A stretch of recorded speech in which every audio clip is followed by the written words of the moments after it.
Con Alberto Stocco di Ca' del Poggio, perché il 28 maggio è una data importante per voi di Ca' del Poggio, per il Muro, ma anche per Pieve di Soligo.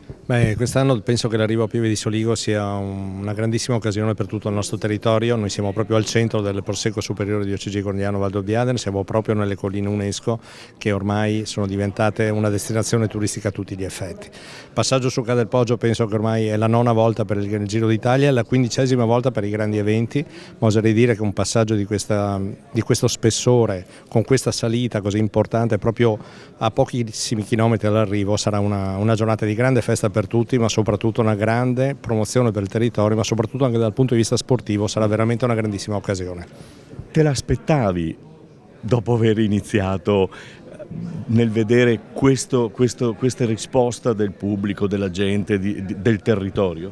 Da Mirko Milanova mi aspetto queste domande, quindi sono molto contento che tu me la faccia. Sì, me l'aspettavo perché la passione qui si sente, si palpita, si tocca. In tutti questi anni abbiamo sempre creduto che questo fosse un argomento e un tema da poter sviluppare insieme a tutto il territorio. Quindi sì, me l'aspettavo, sono felicissimo, questo per me è un grande regalo e quest'anno siamo veramente al centro del mondo. E cosa farai per questo muro? Cioè, aspetterai in mezzo alla strada? Che cosa succederà? Io, guarda, sai che sono un grande improvvisatore, anche se un grande calcolatore, uno che organizza e fa sì che il mondo dell'associazionismo e il volontariato sia presente e ci darà una mano enorme.